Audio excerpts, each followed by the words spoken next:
Hello good afternoon students. आज class 10th का exam हुआ है, तो मैं एक एक करके सारी की डिस्कस करने जा रहा हूँ, तीनों सेट की स्टैंडर्ड की। तो सबसे पहले हम सेट 1 की बात कर रहे हैं। सेट 1 में फर्स्ट क्वेश्चन का आंसर है the LCM of 960 and 240 is 960।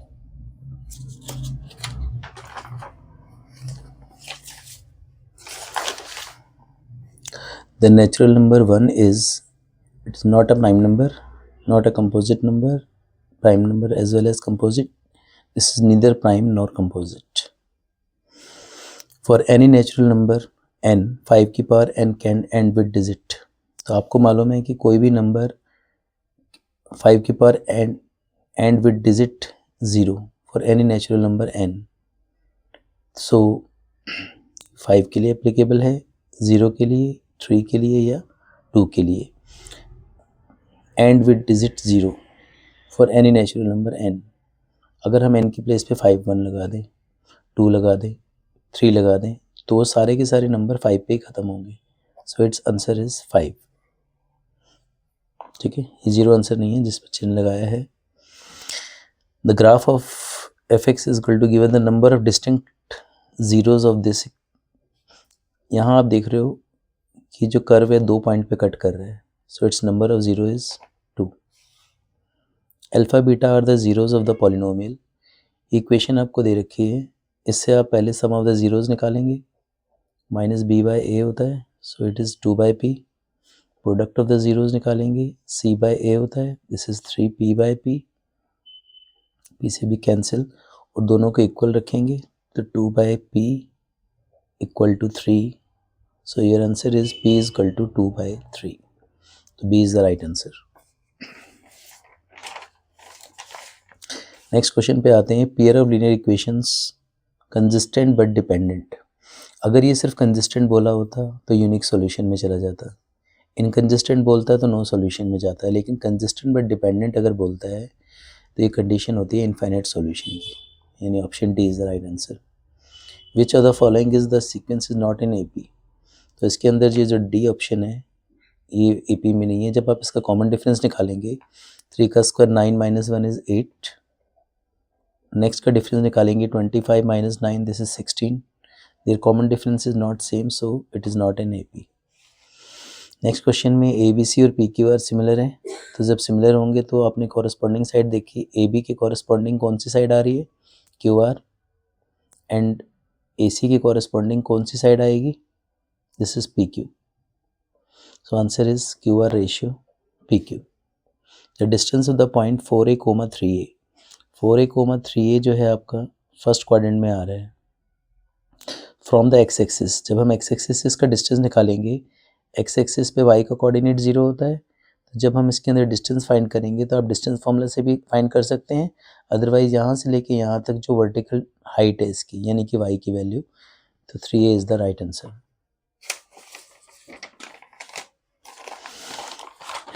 Next में कह रहा है cos a is equal to 4a by 5, then the value of 10a कितनी होगी. तो ट्राइंगल की हेल्प से भी आप निकाल सकते हैं. cos b बाई h होता है, तो पाइथागोरस से आप 3 निकाल लेंगे तो 10 की वैल्यू हो जाएगी p by b. So answer is b. 2 sin a is equal to 1. तो sin a is equal to कितना हो गया? 1 अपॉन में 2. साइन की वैल्यू 1 बाई 2 30 डिग्री में होती है, तो a की वैल्यू 30 डिग्री आ गई. जब आप इस a की वैल्यू को यहाँ सब्स्टिट्यूट करेंगे तो 10 30 is 1 by root 3, cot 30 is root 3. तो एलसीएम लेने के बाद आपके पास आ जाएगा 4 by root 3. From a point on the ground which is 60 metre away from the foot of a vertical tower. ये वर्टिकल टावर है, एक पॉइंट है जो 60 मीटर अवे है. उसने कहा angle of elevation of the top of the tower. Top of the tower का जो एंगल ऑफ एलिवेशन है कितने डिग्री है? 45 degree. Then height of tower क्या होगी? आपको पता है एक साइड जो हमें फाइंड करनी है वो लेते हैं P ऊपर B नीचे. P बाई B को बोलते हैं tan थीटा. थीटा कितने डिग्री है? 45.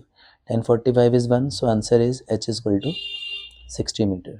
Got it. नेक्स्ट क्वेश्चन में कह रहा है in the given figure P and PB are tangent to a circle at centre O. OAB 15 है. अगर ये 15 है तो ये पूरा राइट एंगल होता है, तो 90 में से 15 माइनस किया तो 75।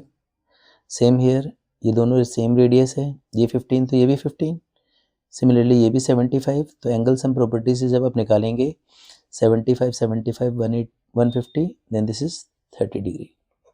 ए ऑप्शन, APB।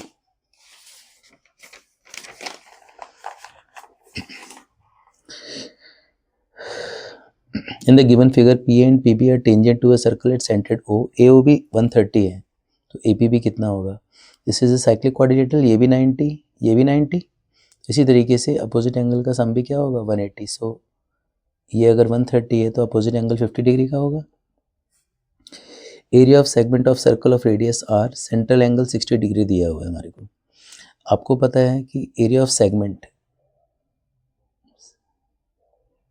आपसे सेगमेंट का एरिया निकालने की बात कर रहा है, तो अगर सेंटर पे एंगल 60 डिग्री का है, आपने फॉर्मूला पढ़ा सेक्टर के एरिया में से अगर हम ट्रायंगल का एरिया माइनस कर देते हैं तो ये जो बचता है इसे बोलते हैं एरिया ऑफ माइनर सेगमेंट, यानी कि सेगमेंट। तो सेक्टर का एरिया होता है pi are square theta upon 360 degree, triangle का area 1/2 R square sine theta. जब आप थीटा के प्लेस पे 60 पुट करेंगे तो सॉल्व करने के बाद pi R by square by 6, this is √3/2, so √3/4 R square. So answer is 1/6 pi are square minus √3/4 r square, option C. A hemispherical bowl is made up of steel of thickness 1. एक hemispherical bowl बनाया है जिसकी thickness 1 centimetre है। The outer radius of bowl is, यहाँ से लेके यहाँ तक आपको रेडियस दे रखी है 6, थिकनेस 1, तो बड़े आर में से थिकनेस माइनस कर देंगे तो छोटी आर कितनी आ जाएगी? 5। उसने पूछा volume of the steel, steel ये जो लगा हुआ है, तो हमने वॉल्यूम ऑफ स्टील निकालने के लिए फॉर्मूला यूज़ किया 2/3 पाई आर क्यूब, 2/3 पाई बड़ा आर क्यूब माइनस छोटा आर क्यूब। तो जब आप दोनों की वैल्यू सब्स्टिट्यूट करेंगे सो आंसर इज 182/3 पाई।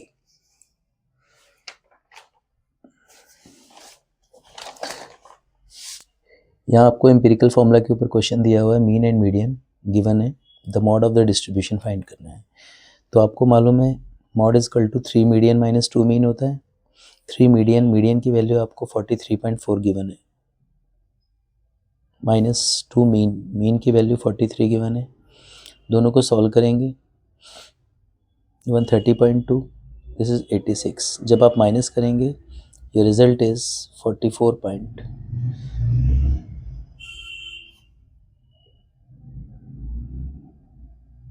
130.2 माइनस 86, 2 में से हट गए थे 44.2, यानी option C is the right answer. Probability of a randomly selected number out of 1 to 25 to be a composite number. Composite number जिसके फैक्टर मोर देन 1 हो जाते हैं, जैसे पहला कंपोजिट नंबर 4 है तो फैक्टर 2 × 2, तो आपको 1 से लेके 25 तक के बीच में कंपोजिट नंबर छाटने हैं, जैसे 4, 6, 8, 9, 10, 12, 14, 15, 25 तक। तो हमने काउंट किया 1 2 3 4 5 6 7 8 9 10 11 12 13 14 15, तो 15 नंबर बन रहे हैं out of 25, so it's probability is 15/25।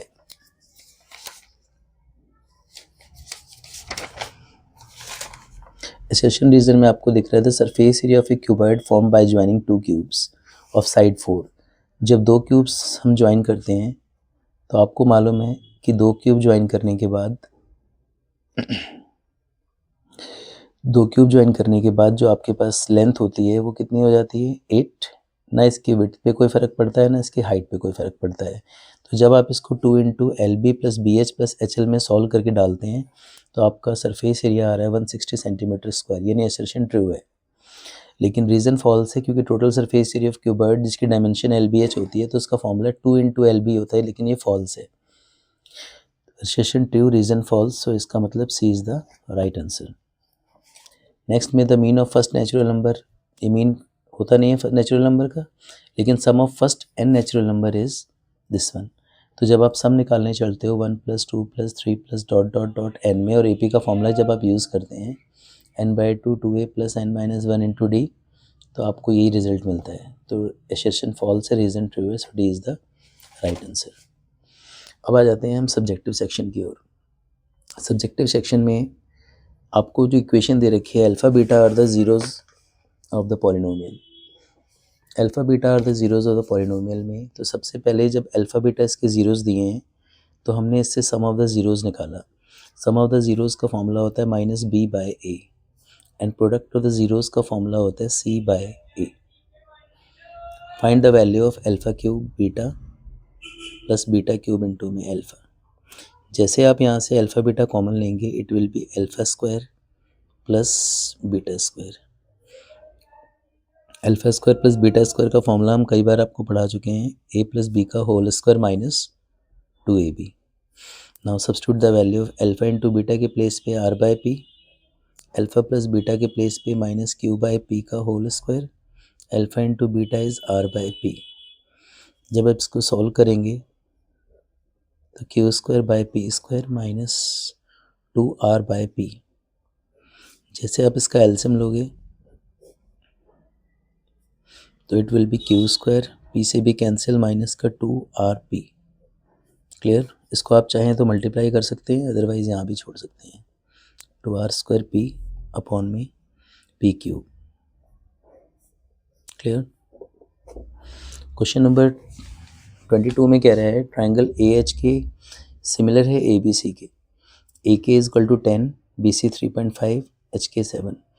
हमने यहाँ फिगर में मार्क किया ए के की value 10, B C 3.5, H K 7 and find the length ए सी की लेंथ। जब आपको यहाँ से पहले से बता चुका है क्वेश्चन नंबर 22 में कि ये सिमिलर है, तो जब दो ट्राइंगल सिमिलर होते हैं, ए एच के सिमिलर है ए बी सी के, तो दोनों की कॉरस्पॉन्डिंग साइड्स का रेशियो, तो कॉरस्पॉन्डिंग साइड की ज़रूरत हमें किस किस की पड़ रही है, ए एच अपॉन में ए बी, इसकी मुझे रिक्वायरमेंट नहीं है, एच के अपॉन में B C, and third side is A K upon में A C. Because when two triangles are similar then ratio of the corresponding sides are equal by C P S T. So H K की value आप यहाँ substitute करेंगे 7, B C की value 3.5, ए के is 10 and ए सी हमें find करना है। Decimal हटा के 0 लगाया 2 पे, 2 A C is equal to 10, सो A C is equal to में 5।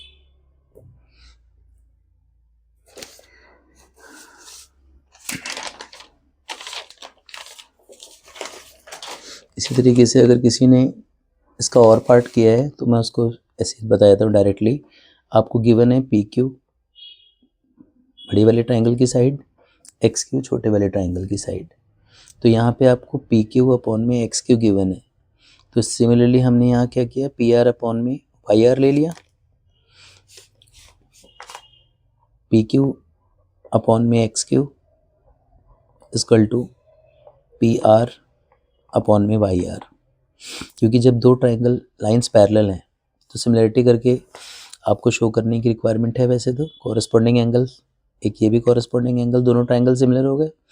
जब दोनों ट्राइंगल सिमिलर हो गए तो भी आप इसको ले सकते हो, अदरवाइज आप डायरेक्टली बीट जो हम बीपीटी का प्रूफ लगाते हैं उसके अकॉर्डिंग भी आप कर सकते हो। ठीक है, दोनों तरीके से ये क्वेश्चन हो सकता है। तो यहाँ आप डायरेक्टली वैल्यू सब्स्टिट्यूट कर देंगे। P Q upon X Q की वैल्यू 7/3 है, पी आर 6.3, वाई आर की वैल्यू हमें फाइंड करनी है। क्रॉस मल्टीप्लाई किया, 7 Y R is equal to 6.3 into में 3, तो Y R is equal to 6.3 into 3 divided by 7.9, तो इट विल बी 2.7 सेंटीमीटर। ये 23 क्वेश्चन में आपको पैरेललोग्राम के वर्टिसेस दिए हुए हैं। सो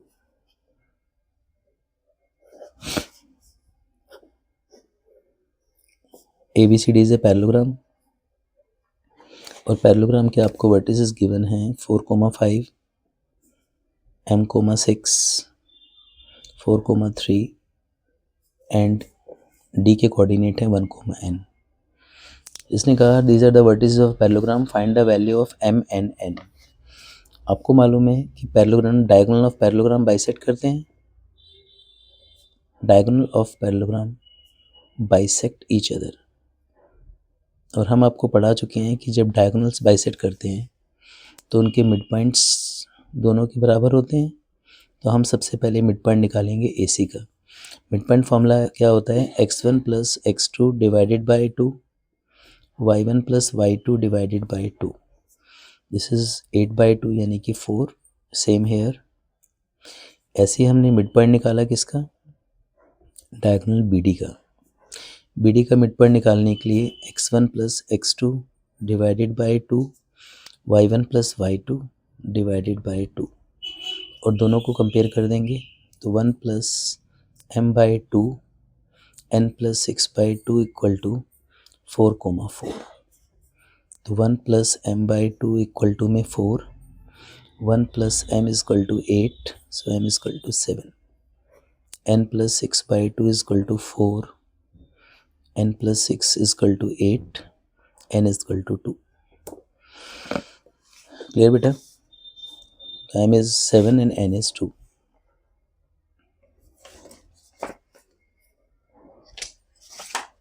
क्वेश्चन नंबर 24 पे आते हैं। 24 क्वेश्चन देखिए, मैं आपको इस वाले को तो ऑरली बता देता हूँ। थीटा की प्लेस पे, हालांकि इसको सॉल्व करने के लिए आपको एलसीएम लेके क्वाड्रेटिक बनानी पड़ेगी। तो थीटा की वैल्यू 45 अगर हम डालते हैं तो 45 डालने पे इसका रिजल्ट 2 आ जाएगा। तो ऐसे ही अगर आपको इसका रिजल्ट चेक करना है कि इसका रिजल्ट क्या आएगा, तो थीटा 45 डालते, 10 45 इज़ 1, 1 का square 1, same here, this is also 1, तो आंसर इज़ 2। तो इसका आंसर भी 2 ही आएगा। और उसको आप साइन कॉस में करेंगे तो क्वाड्रेटिक इक्वेशन बना के आपको फैक्टर करने पड़ेंगे, तब आपके पास थीटा 45 डिग्री आएगा। और बी पार्ट जिन स्टूडेंट ने अटैम्प्ट किया है 24 का, बी पॉइंट को हम करके दिखा देते हैं अलग से। 1 minus sine theta 1 plus sine theta equal to sec theta minus tan theta. जब आप इसको रैशनलाइज करेंगे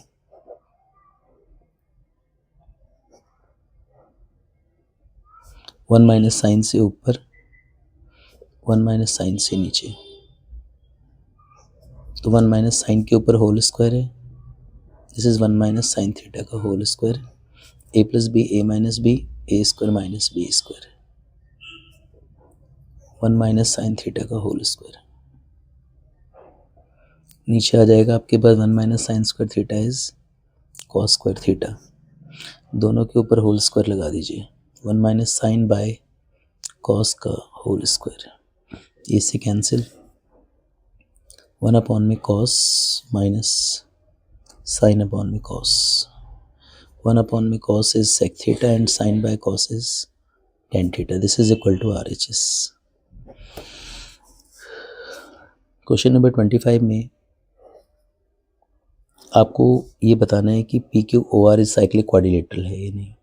साइक्लिक क्वाड्रिलेटरल के लिए हम लोग 9th में भी पढ़ते हैं कि अगर अपोजिट एंगल का सम 180 आ जाता है तो वो क्वाड्रिलेटरल साइक्लिक बन जाता है। तो उसको प्रूफ करने के लिए भी हम कुछ ऐसे सही काम करने वाले हैं।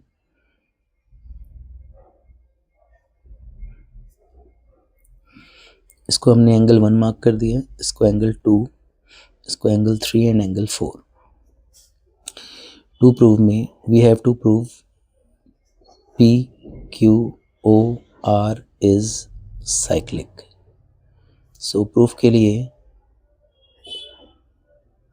Angle 1 and angle 2 both are 90 degree. Reason, radius is perpendicular to tangent. Radius is perpendicular to tangent. और आप यहाँ ये भी शो कर सकते हैं कि 1 + 2 को अगर आप ऐड कर रहे हैं तो 180 आ रहा है। तो 1 + 2 180 का आ रहा है, तो इसका मतलब जब अपोजिट एंगल का सम 180, सो OQPR is a cyclic, OQPR is a cyclic quadrilateral. और साइक्लिक क्वाड्रिलेटरल की प्रॉपर्टी क्या कहती है कि अगर इनका सम 180 है तो दिस इंप्लाइज दैट 3 + 4 का सम भी कितना होगा, 180 होगा। और इसके अलावा हम क्या लिख सकते थे, angle 190, angle 290, radius is perpendicular to tangent, radius is perpendicular to tangent. और आपको पता है ये क्वाड्रिलेटरल है, तो क्वाड्रिलेटरल में एंगल 1 2 3 + 4, क्वाड्रिलेटरल के चारों एंगल का सम 360 होता है, तो 1 + 2 की जगह हम 90 पुट कर देते हैं। तो सॉल्व करने के बाद 3 + 4 = 360 - 180, दिस इज़ 180। तो 3 + 4 का सम 180 आती है, क्या लिख देंगे आप? PO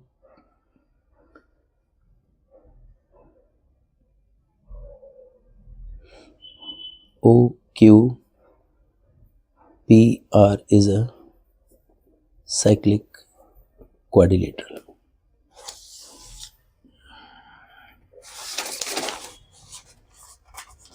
Now question number 26 में prove that √5 is an irrational number. ये क्वेश्चन लगभग हर बच्चे को आता है। Let √5 is a rational number. हम मान लेते हैं कि √5 एक रैशनल नंबर है। अगर ये रैशनल है तो ये P/Q या A/B फॉर्म में होगा। Here A and B are integers and they are co-prime. B is not equal to 0. फिर यहाँ आपने सॉल्व किया A = √5B, स्क्वायरिंग किया A² = 5B²। तो आप क्या लिखते हैं? A² is divisible by 5 and A is also divisible by 5.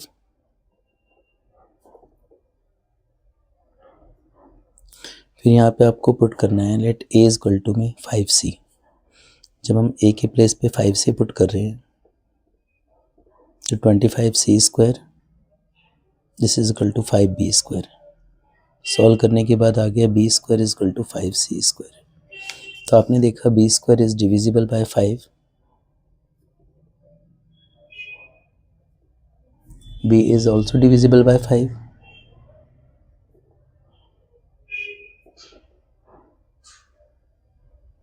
तो दोनों नंबर अगर 5 से डिविजिबल हैं, A and B both are divisible by 5, तो अगर दोनों सेम नंबर से डिविजिबल हैं so they are not coprime, इसका मतलब ये कोप्राइम हुए नहीं। So our assumption is wrong. This implies that √5 is an irrational number.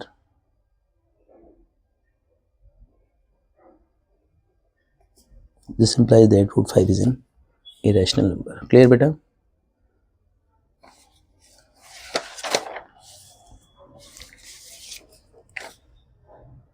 Question number 27.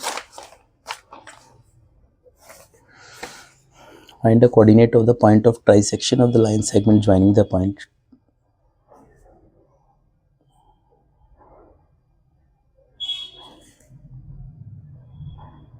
Trisection में आपको मालूम है इसके 3 पार्ट्स इक्वल करने होते हैं।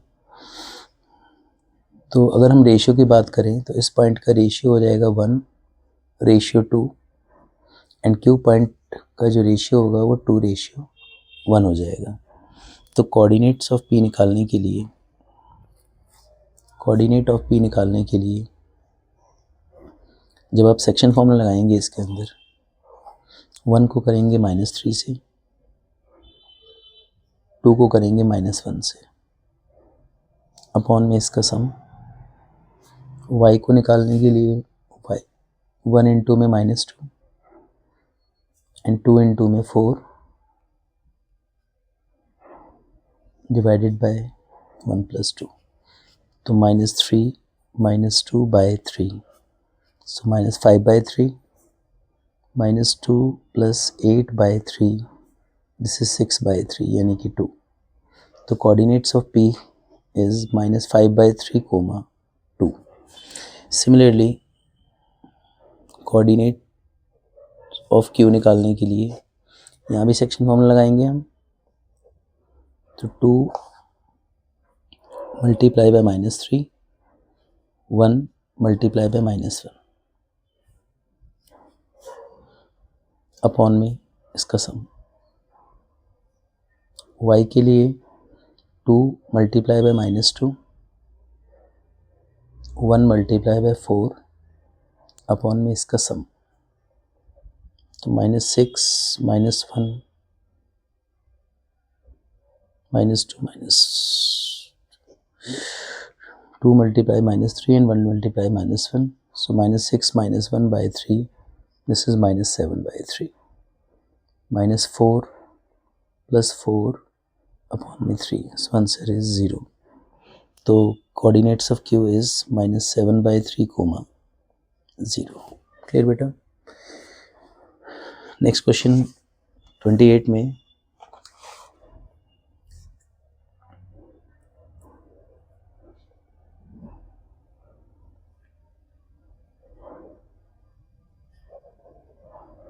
sec cube theta, sec square theta -1, cosec cube theta, cosec square theta -1 equal to sec theta, cosec theta into में sec theta plus cosec theta।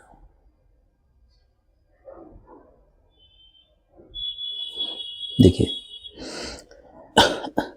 sec square theta -1 को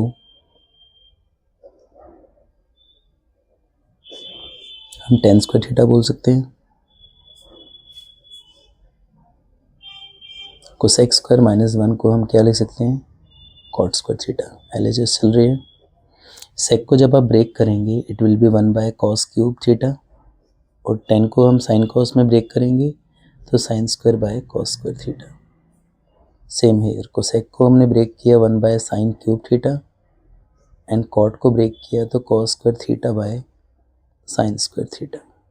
जैसे हम इसको रेसिप्रोकल करेंगे तो cos square theta by sin square theta multiply by 1 by cos cube theta.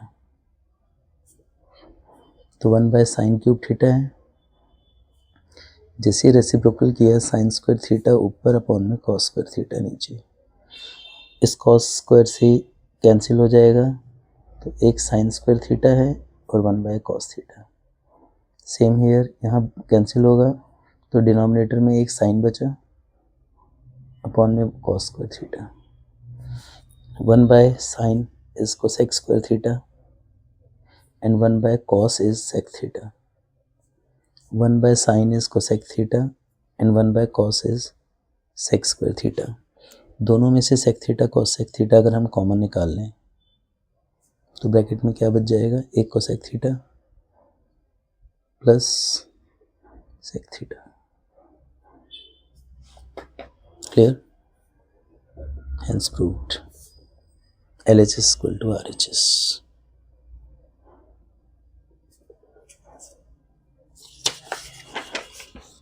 में prove that length of tangent drawn from external point to a circle are equal।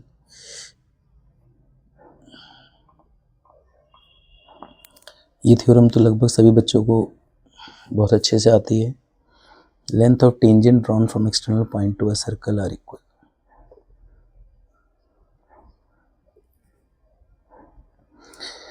तो उसके लिए हमने इस फिगर में इसको ज्वाइन किया। We have to prove that tangent drawn from external points यानी PQ is equal to PR हमें प्रूव करना है। सो उसके लिए हमने क्या किया? ट्रायंगल को कॉन्ग्रुएंट करना है। POQ and POR। OP common हो गया,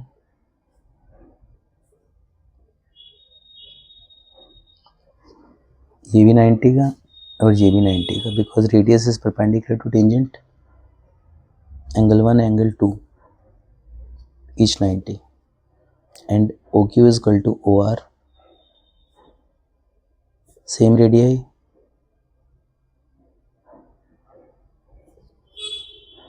सो POQ कॉन्ग्रुएंट हो गया POR के। Clear? By which property? RHS. Right angle, hypotenuse and side. So congruent करते हैं आप क्या लिख देंगे? PQ is equal to PR by CPCT. और इसी का अगर हम सेकंड पार्ट करने की बात करें, ये आपको एग्जांपल दे रखा है एनसीईआरटी का बी पार्ट में. To tangents TP and TQ. To tangents TP and TQ are drawn to circle TP and TQ are drawn to a circle with center O from external point T, and we have to PTQ is equal to में twice of OPQ. PTQ twice है OPQ का, ये हमें proof करना है.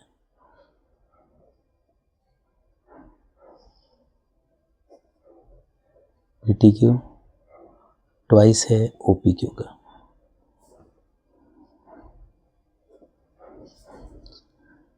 Late PTQ को हम कुछ एंगल लेट कर लेते हैं. PTQ is equal to Y. As you know that TP and TQ are equal. Tangent drawn from external points. Tangent drawn from external point. So TPQ and TQP, TPQ and TQP दोनों angle भी equal होंगे, तो हमने इन दोनों angle को late कर लिया x. Angle sum property क्या कहती है? In triangle TPQ x plus y equal to 180. Angle sum property 2x plus y is equal to 180. So plus का y वहाँ गया, माइनस हो गया. x is equal to 180 minus y divided by 2. तो x की वैल्यू आ जाएगी 90 minus y by 2. Now OPT कितने का है? 90 का. Because radius is perpendicular to tangent. Radius is perpendicular to tangent. तो इसको हम z ले लेते हैं. This is x plus z. x plus z is equal to 90. जैसे हम x की वैल्यू डालेंगे 90 माइनस y बाई 2, तो 90 से 90 cancel. z is equal to y by 2.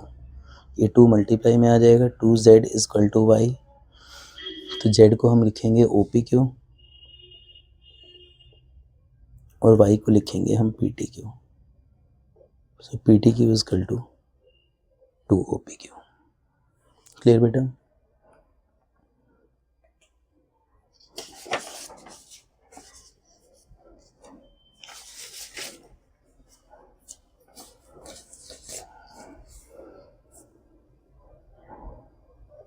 Find the area of sector of circle of radius 42.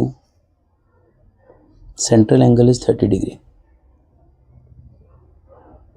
Radius 42. Area of corresponding major sector. Major sector की बात हो रही है. थीटा है 30 डिग्री का. This is minor sector. तो area of major sector निकालने के लिए, area of major sector निकालने के लिए अगर मैं सर्कल के एरिया में से इस सेक्टर का एरिया माइनस कर दूं तो भी आ जाएगा. तो सर्कल के एरिया यानी पाई आर स्क्वायर में से आप सेक्टर का area pi are square theta upon 360 minus कर देंगे तो भी आपको मेजर सेक्टर मिल जाएगा. तो पाई आर स्क्वायर कॉमन ले सकते हैं इसके अंदर हम, ब्रैकेट में 1 माइनस थीटा अपॉन 360. सो पाई की वैल्यू 22/7, रेडियस 42. थीटा की प्लेस पे आप 30 पुट करेंगे.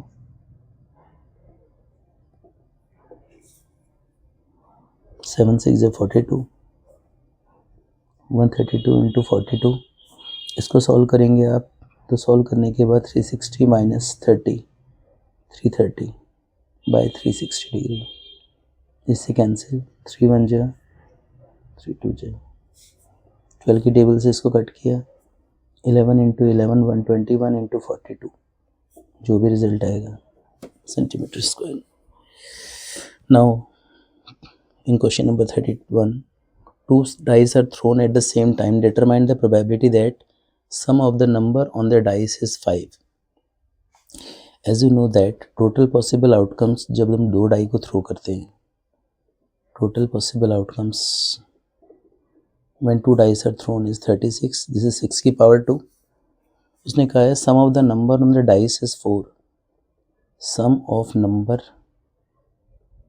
on dice is 5. Sorry, sum of the number on the dice is 5 में कौन कौन से केसेस बनेंगे? 2,3, 3,2, 1,4, 4,1. Any more? No. 5 ही केस, 4 केस बन रहे हैं हमारे पास. So its probability is 4 by 36, 1 by 9. Clear बेटा? Difference of the number on the two dice is 3. ये हमारा फर्स्ट पार्ट था. सेकेंड पार्ट में कह रहा है डिफरेंस ऑफ द नंबर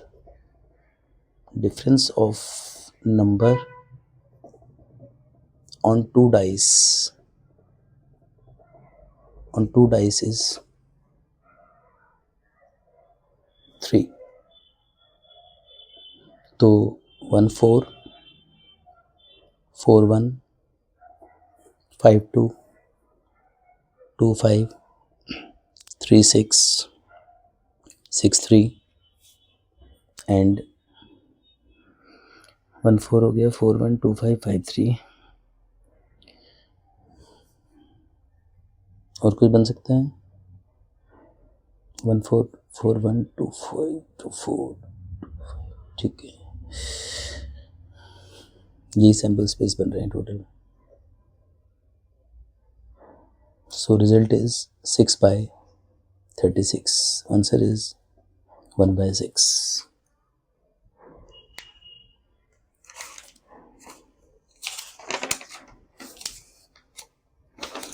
अब आ जाते हैं हम सेक्शन डी पे.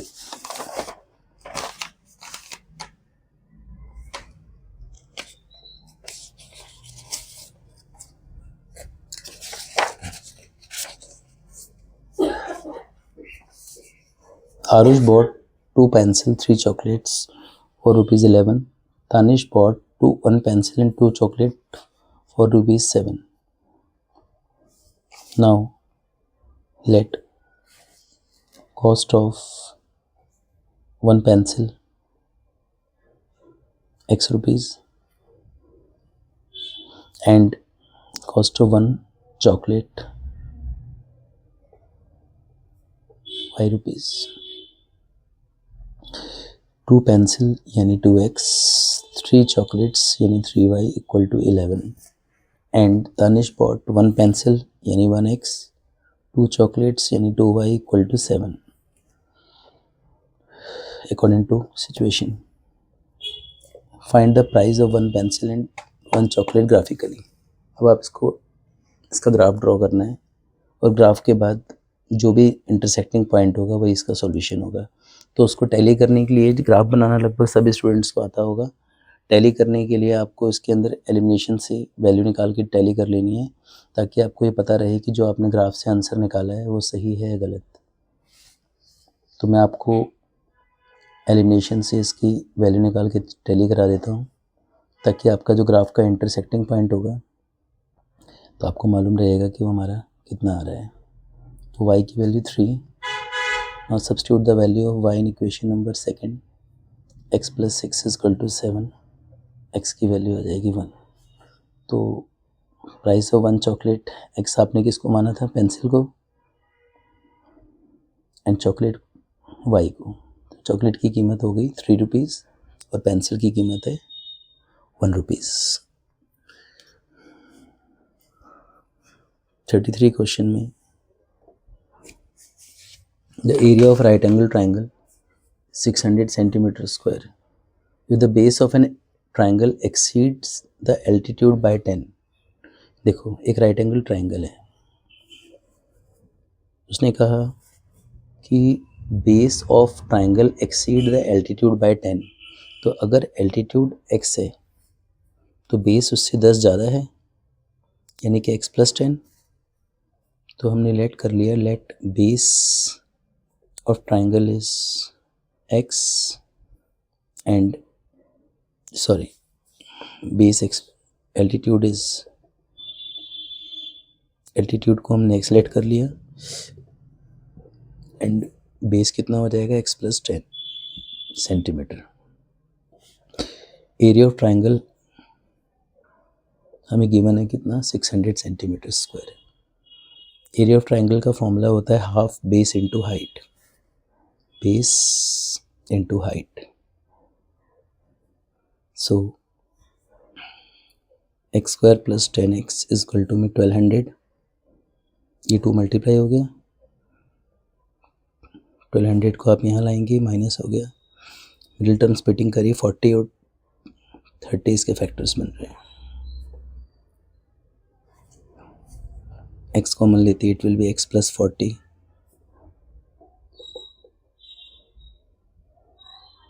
x plus 40 and x minus 30,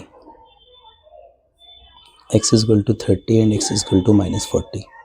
negative sign को नेगलेक्ट कर देते हैं तो x इज 30, x हमने किसको लिया था, एल्टीट्यूड को, एल्टीट्यूड की length 30 centimetre and its base is 10 more, this is 30 plus 10, it means 40 centimetre. 34 question में आपको बीपीटी थ्योरम करनी थी। If a line is drawn to one side of a triangle, intersect the other two side in distinct point and the other two side are divided in the same ratio, this is BPT theorem। और ये लगभग सब लोगों को आती है, तो इस पर हम टाइम वेस्ट नहीं करेंगे।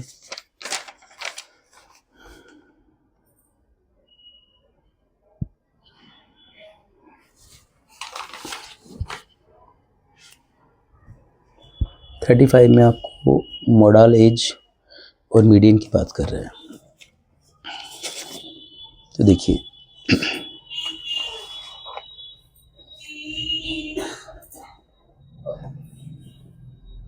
मॉड का फॉर्मूला होता है L plus F1 minus f naught two F1 minus f naught minus F2 into में H।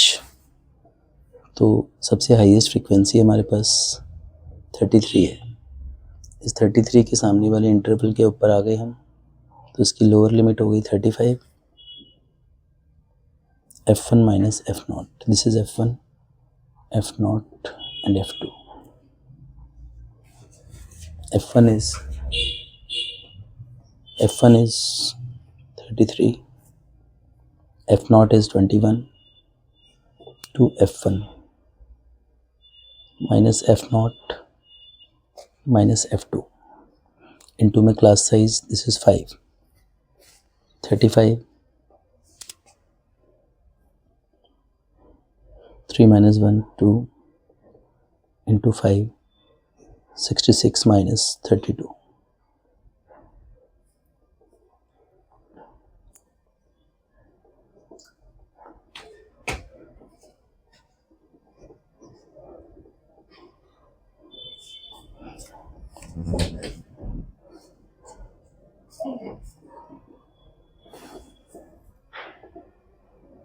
सेवनटीन की टेबल में इसको कट करेंगे। अब 17 टू 34 होता है, तो 1.8 या 9 के अराउंड होगा, तो अप्रॉक्स 36.8। डिवीज़न एग्जैक्टली आप लोग करके देख लेना।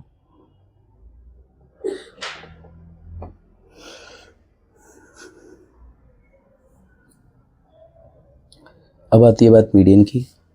मीडियन निकालने के लिए 34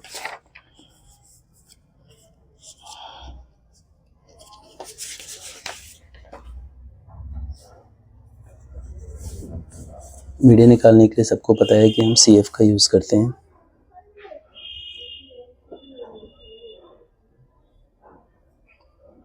तो इसी में हम सॉल्व कर देते हैं, क्यों टाइम वेस्ट करना है। CF फाइंड करने के लिए फर्स्ट नंबर 2 + 4 6 24 45 78 89 92 98 एंड 100। तो as you know that frequency का सम और CF का लास्ट नंबर मैच करते हैं। 100 को हम 2 से डिवाइड करेंगे तो 50 आया, 50 कहाँ लाई कर रहा है? 78 में। तो यहाँ से हम क्लास इंटरवल पे आ गए, सेम क्लास इंटरवल आ रहा है। तो इसके अंदर हम एक एक करके डाटा आपको बता रहे हैं, जो आप लोगों ने लिखा होगा वो टैली कर सकते हैं। मीडियन के लिए फॉर्मूला होता है L plus N by 2 minus c f by f into में H। 34 क्वेश्चन का ही पार्ट है ये। मीडियन में क्लास इंटरवल आपके पास सेम है, L for lower limit, N by 2 frequency का सम 100 को 2 से डिवाइड किया, c f is 45, F for frequency 33, H for class size 5।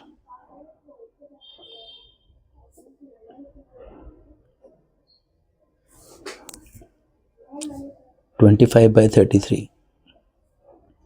जब हम इसको डिवाइड करेंगे तो डिवाइड करने के बाद इसका रिजल्ट अप्रॉक्स 0.8 के अराउंड आएगा।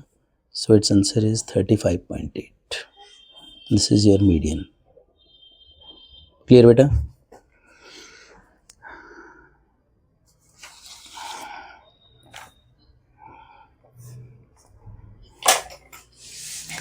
अब find the amount paid by him. Question है, your elder brother wants to buy a car, plans to take a loan from his car. He repay his total loan this by paying every month starting with the first installment is 1000 rupees and increases the installment 100 rupees every month. Total loan दे रखा है आपको, instalment में loan पे करना है। First instalment 1000 की है, second instalment 100 rupees every month 1100, फिर 1200। Find amount paid by him in 30th instalment. 30th instalment यानी TH वर्ड यूज़ कर रहा है। 30th इंस्टॉलमेंट में उसने कितना पे अमाउंट किया होगा? तो A30 A plus 29D, A 1000 है, D की वैल्यू 100 है, 1000 plus 2900 this is 3900 rupees.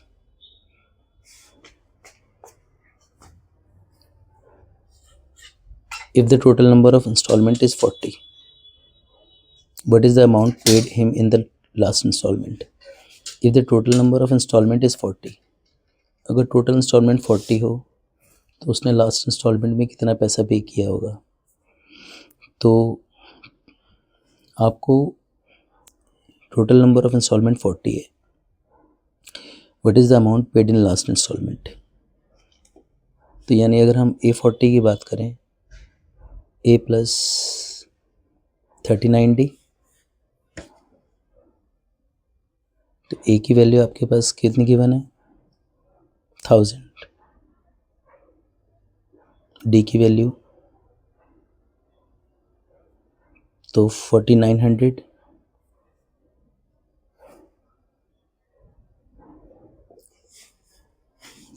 What is the amount paid in last instalment? तो 40th इंस्टॉलमेंट में कितना पे करेगा? A plus 39D। What amount does he still have to pay after 30th instalment?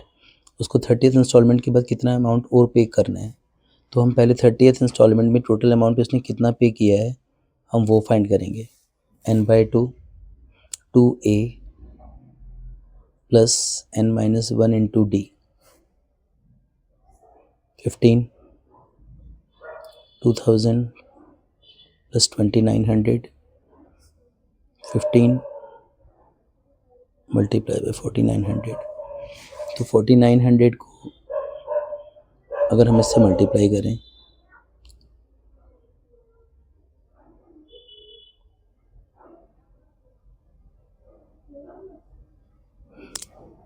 $73500, इसका मतलब वो 30 instalment में 73,500 rupees पे कर चुका। अब उसने टोटल 1,18,000 पे करना है, तो 1,18,000 में से जब आप 73,500 माइनस कर दोगे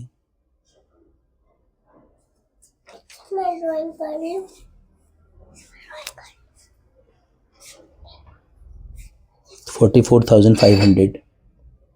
This is the balance amount he has to pay in after 30th installment. Clear beta?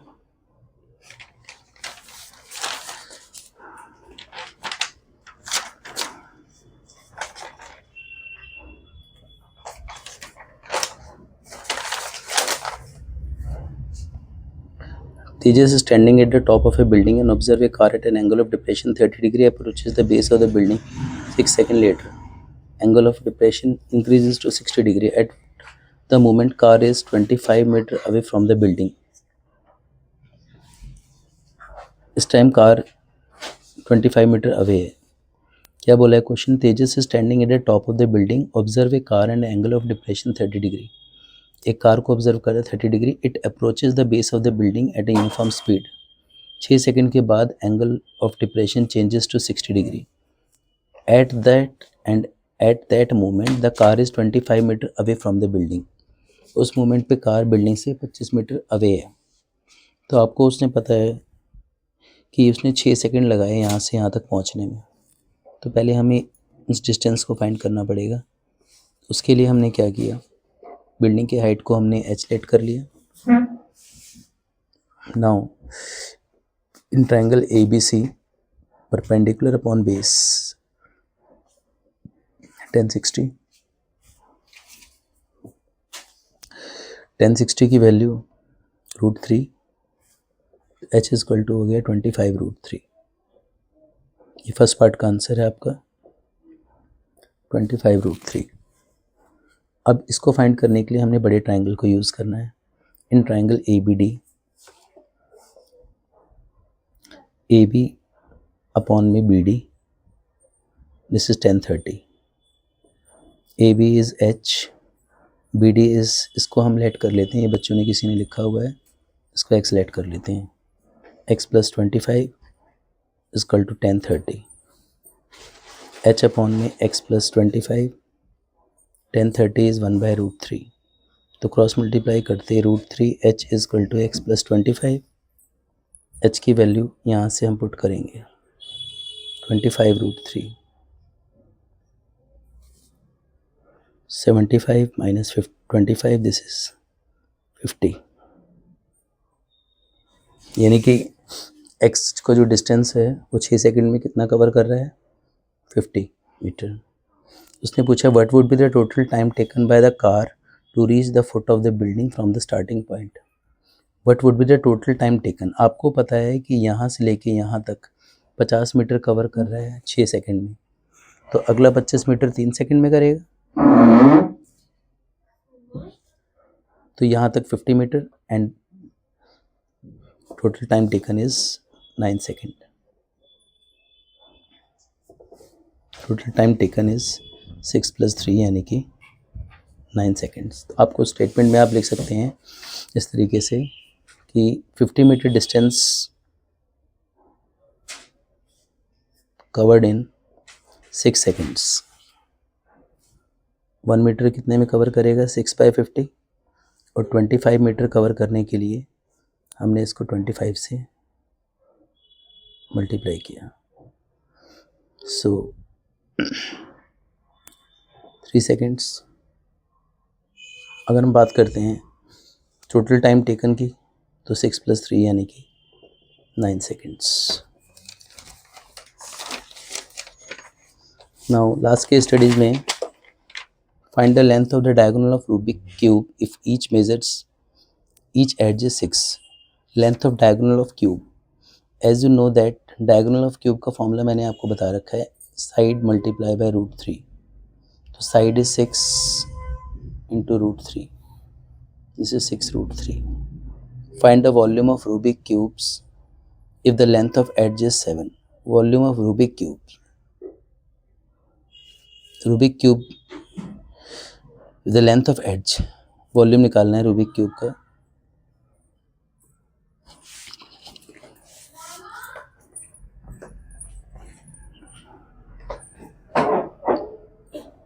the length of edges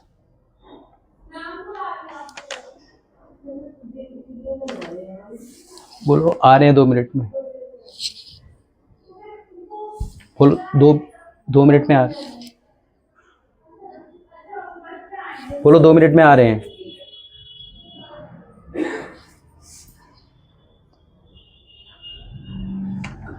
volume of Rubik cube the length of edge is 7। तो वॉल्यूम फाइंड करने के लिए length of edge is 7, तो formula हो जाएगा 7 की power 3, this is 343 centimetre cube. What is the CSA of hemisphere if base radius is, what is the curved surface area of hemisphere if base radius, curved surface area of hemisphere क्या होता है 2 पाई r square. Hemisphere, यहाँ ice cream की बात कर रहे हैं, तो 44 into 7। What is the curved surface area of ice cream if the base radius is 7? एक तरफ तो इसने सरफेस एरिया ऑफ हेमिस्फेयर की बात करी है, एक तरफ इसने आइसक्रीम की बात करी है, तो यहाँ पे आप अपनी दोनों चीज़ें शो कर सकते हैं।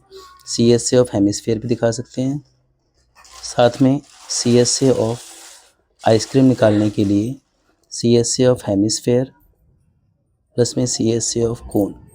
CSA of hemisphere is 2 pi r square, this is pi r l। पाई और r कॉमन लेती है, इट विल बी पाई और r कॉमन लेती है 2r प्लस l। तो इसके अंदर वैल्यू सब्स्टिट्यूट कर देंगे तो आपका रिजल्ट आ जाएगा। ओके बेटा, थैंक यू। सेकंड की मैं डालता हूँ।